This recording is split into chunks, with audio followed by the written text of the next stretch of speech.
may dignidad ang may hirap. But in real life, wala pala. 100,000 pesos. Fine. Kung kailan wala akong ginawa, saka pa lumapit ang grasyo sa akin. In the person of Noel. But this wasn't part of her plan. What plan? Pwede ba, Jessa? Itigil mo na yung ilusyon mo. Hindi ka gusto ni Angelo, pinaglalaruan ka lang niya. You'll shed more tears after you've seen this. Nililigawan ngayon ni Angelo si Jessa para malinis yung image niya. Hindi totoo sinasabi ni Noel. Mamin ka sa akin. Gusto mo ba talaga ako? Malis ka na, Angelo. At huwag ka na bumalik dito. Kahit kailan. Ang taas-taas naman kasi ng pangarap mo. Babaan mo ng konti. Ilang ulit ko ba dapat sabihin sa'yo na walang tunay na magmamahal sa'yo?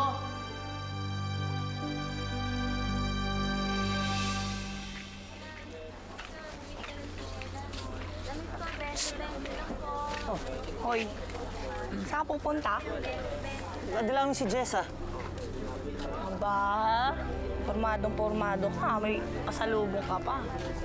Sikat kaligaw, no? Hindi ah. Sabi ko na nga ba, tama ako. Nagsiselos ka kay Angelo Soriano. Pero, huwag ka na mag-alala, okay? Huwag ka na magselos. Kasi, wala na sila ni Angelo. Anong wala na?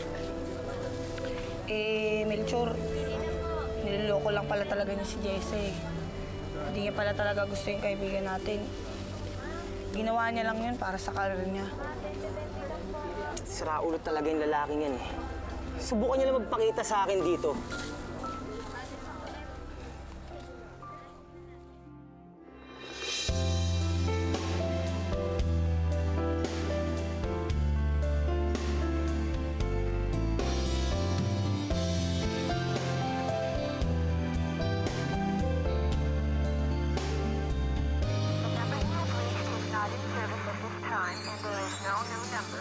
Narito lang ako, naghihintay sa'yo o giling. Narito lang ako, nagpapakasakaling na ikaw babalik muli. Asahan ko kahit hanggang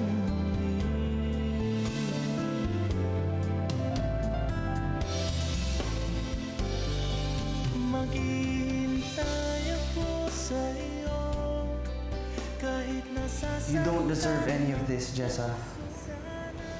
Hindi kita dapat sinaktan. Hindi ko hahayaan dito matapos ang lahat sa atin, Jessa. Not until I know kung ano ang tunay kong nararamdaman para sa iyo.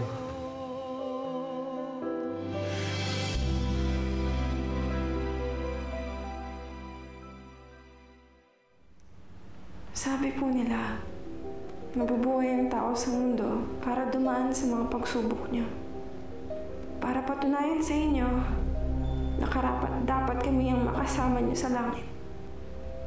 Alam ko po na ginawa ninyong ganito kay Chona ko dahil ito ang pagsubok ko.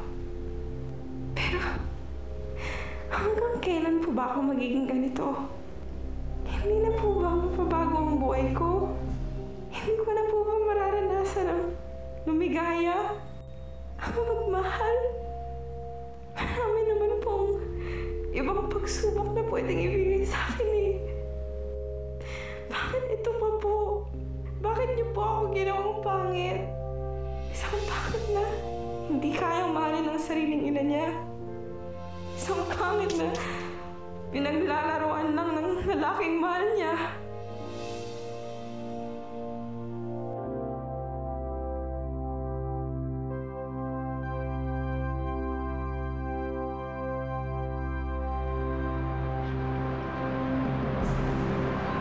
Tahan na, Jessa. Walang lugay.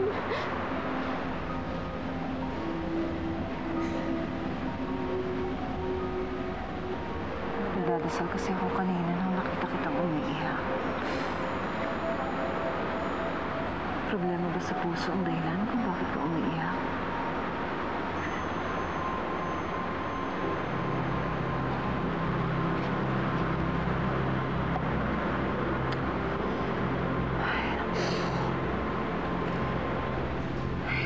sana naman problema ng ganito.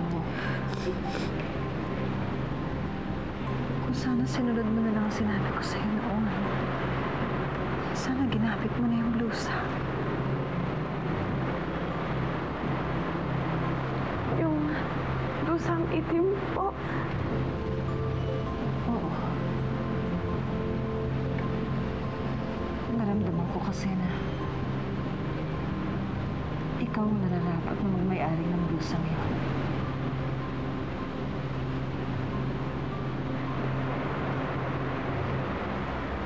Mahiwaga ang blusang itim, Jessa.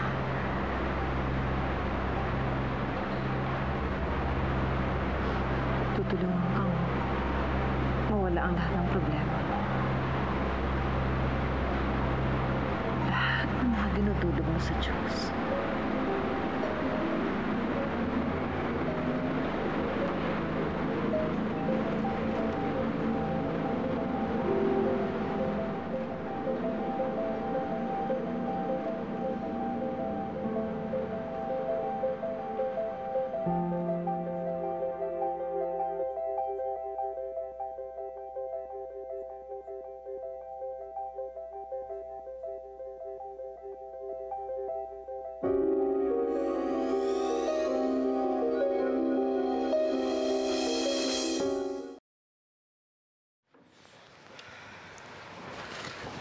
Wala, JC. Saan ko ba nilagay yung blusa na yon? Hindi kaya ni-easter ka lang ni Manang Loling? Alam mo na, matanda na, ulyanin, o baka naman maluwag yung tornilyo sa ulo. Diba? Hindi. Naniniwala ako sa kanya. Totoo yung sinasabi niya, mahiwaga yung blusa na yon. Paano mahiwaga? Di ba nga, may nakita akong magandang babae nung sinuot ko siya. Akala ko ba minalikmata ka lang nun, Jessa?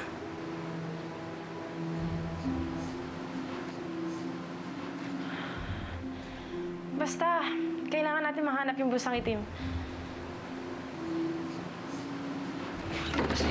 Lola? Wala akong pera. Hindi naman po ako hihingi ng pera eh.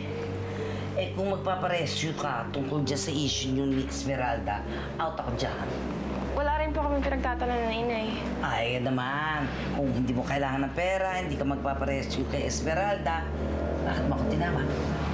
Gusto ko lang po sana tanungin kung may nakita kayong blusang itim dito sa bahay. Blusang itim. Blusang itim. Oo. Pero matagal na yun. Alam niyo po ba kung nasa na siya ngayon? Hindi. Pero ang huli kong kita doon, nandun siya sa ukay-ukay na nagpabenta ang nanay mo ng mga damit. Diyan lang yun sa baba. Yung sa tabi ng nagtitinda ng basket. Oo, Okay. Yes. Ate, balik ko na lang. Di mo mabenta sa amin eh. Baka sa inyo mabenta. Ganun ba? Sige, 50% off ko na lang dito bago pa amagin. Sige, salamat. Paano ba naman kasi ito mabibenta? Ang pangit-pangit naman nito. Pakihanger niya. Dalian mo. Nanay mo talaga at sama ng ugali. Di naman kanya yung blusa, ipapabenta niya na lang ng ganun na lang. Hayaan mo na yun. Basta alam na natin kung nasan yung blusa. Paano kung may makabiling iba nun? Hindi yun. Nandito lang yung chiki. Jessa! Tama na, pre! Sabi ng tantanan mo na si Jesse! Halika nga dito! Angelo? Angelo!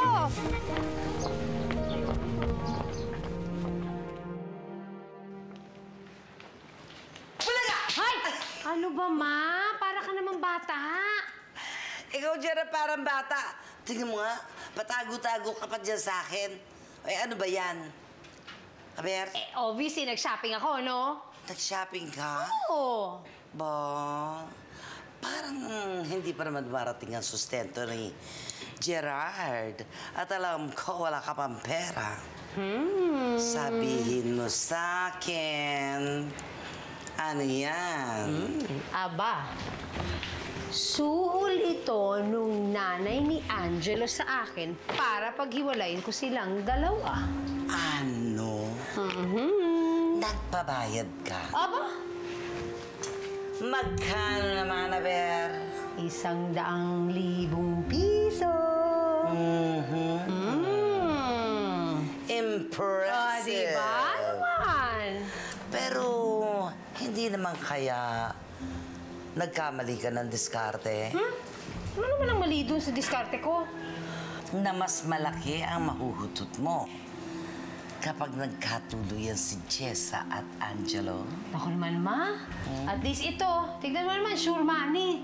Eh yan. Naku, bago naman magkatuluyan si Jessa at si Angelo, baka naman kailangan tamaan muna ako ng 10 kidlat, di ba? Tsaka huwag kang mag-alala. May blouse ka dito. Eto, tignan mo. Very good. Diba? Maganda yan, Ma, ha? Oh. Wow, bagay sa'yo, ha? And the color. Oh, I love it. Wow. Mukha akong rich na rich. Tahimik na ang buhay ni Jessa. Huwag mo nang guluhin. Naman nangingialam. Kaibigan mo lang naman si Jessa, di ba? Kayo ba? Kaibigan nga. Kami karapatan ng protektahan siya. Kailangan ko siya makausap. Ang kulit mo pala talaga eh.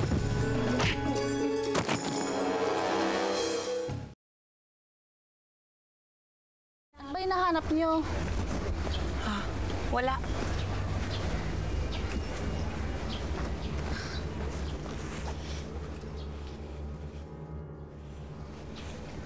Ito, Chigi! Ito, meron din dito eh. Hindi ba to? Ha? Hindi ko na kasi maalala kung anong talagang itsura niya eh. Isukat mo kaya para malaman mo kung alin dito sa dalawa. Dito ako magsusukat? Patong mo lang. Hindi ko kasi alam kung ano yan kapag sinuot ko. Sandali lang, ha? Hindi ko pwedeng gawin yun. Sige, ganito na lang. Bilan na natin itong dalawa, tapos sa loob mo na lang isukat. Para malaman natin kung alin dito yung totoong bulsa. Sige. Kukunin na namin to. Oo, kukunin na namin to. Magkano? 80 pesos. Mahal naman. 50 na lang. 50 na lang. Sige po. Huwag mo na ibalot. Hindi, plastic po. Hindi na. Thank you.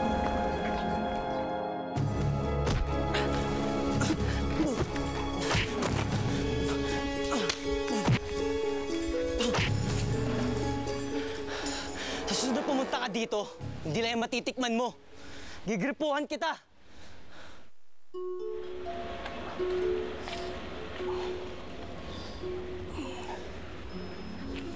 Oh my God. Angelo, are you okay? Anong ginawa ng lalaki sa'yo? Okay lang ako. Ano ba ginagawa mo dito? Sinusundan mo na naman ba ako? Oo, sinusundan kita. And I'm glad I did. After everything that happened, you're still chasing after her pa rin pala? Di ba alam niya man niya na ayaw mo sa kanya?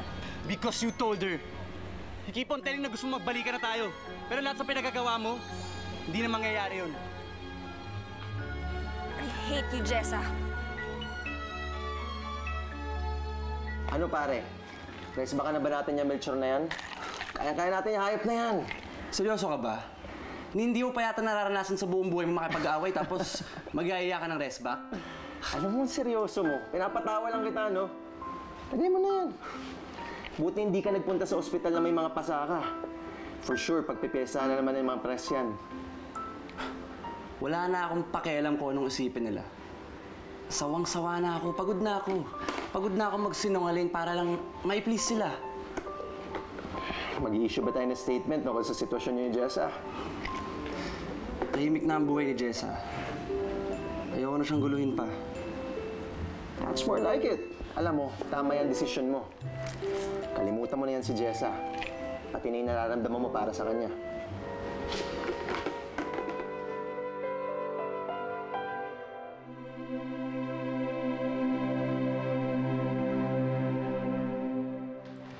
O, dali, sukat mo na, bilis. Na-excite ako eh. Basta ano na ako.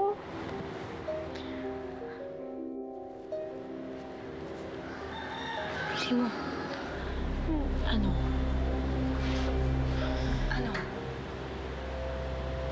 nangyari ba? Eh kasi, nung una kong sinuot yung blusa, magandang babae yung nakita ko sa salamin. Eh, wala eh. Eh baka hindi yan, baka ito. Tanggalin mo na. Dali.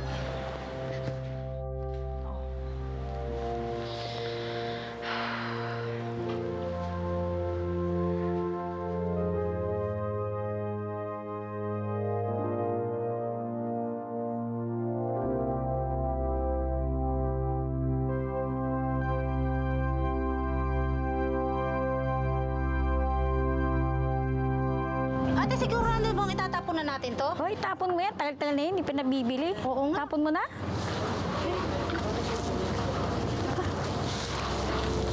Aling Peling, yan na po ba itatapong mga basura? Oo, pakitapon na nito. Sige, kunin ko na po.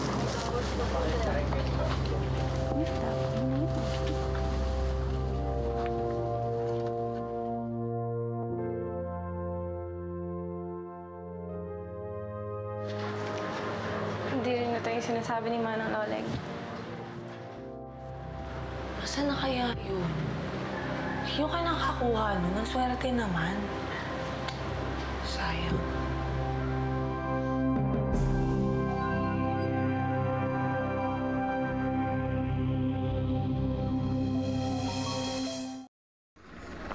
Sayang talaga, hindi natin nakita yung blusa. Eh, baka naman di talaga para sa akin yung blusa. Hayaan mo, babalik ako ngayon doon sa Ukayan. Tatanungin ko yung tindera, baka natatandaan pa nila kung sino yung bumili ng blusa. Huwag na. Ano ka ba? Sabi ni Manang Loleng, para sa'yo yung blusa na yun. Kaya kung talagang para sa'yo yun, mahanap at mahanap din natin yun. Sige. Salamat. Sige, paano? Dito na lang ako mag-aabang ng tricycle. Sige, ako pa ganito na. Ingat ka, ah. Ingat din.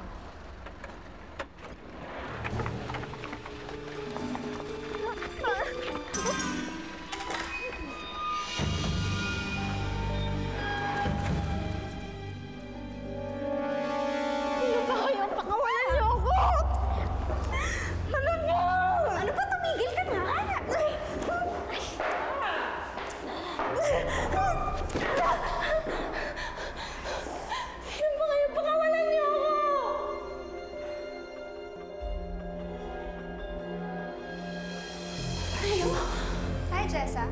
Namiss mo ba ako? Kasi ako, namiss kita. Bakit mo ako pinadukot? Ano bang kailangan mo sa akin? Isa lang naman ang gusto ko, Jessa eh. From then until now, layuan mo si Angelo. Niloko niya ako, Cleo! Pinaglaruan! Ayoko na nga siya makita eh! Ano bang gusto mong gawin ko? Umalis ka na! Lumayo ka sa mundo namin.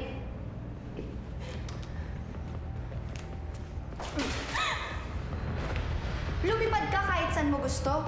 Pumunta ka ng Davao, Mindanao, o kaya sa impyerno.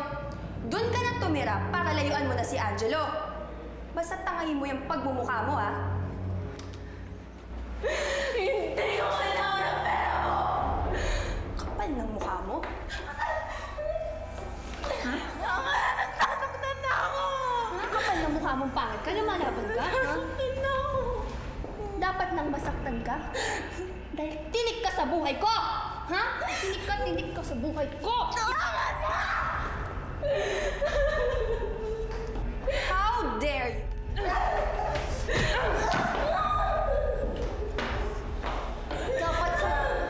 Dapat sa'yo, sinasaktan eh, ha?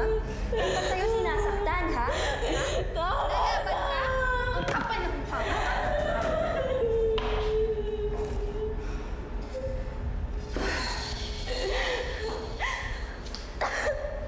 Sige na! Dalhin niyo kung saan siya galing. Sa basurahan!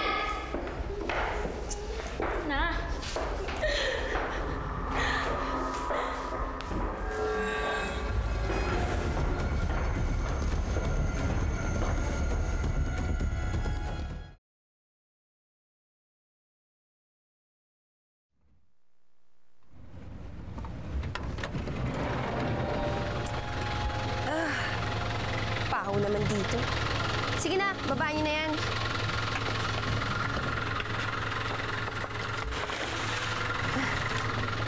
Isa kang basura, Jessa. Basurang hindi nababagay sa amin ni Angelo. At dahil isa kang basura, dito ka nababagay sa kauri mo. Let's go.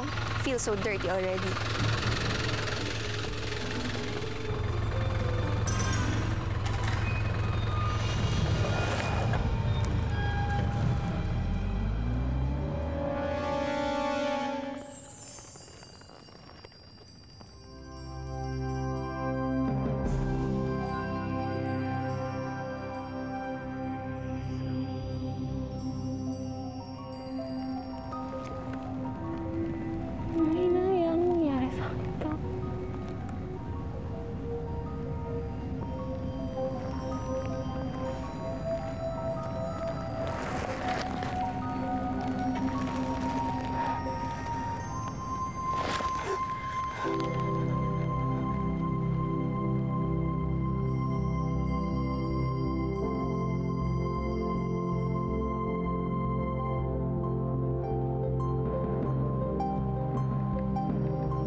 Totoo nga yung sinabi ni Manang Doling.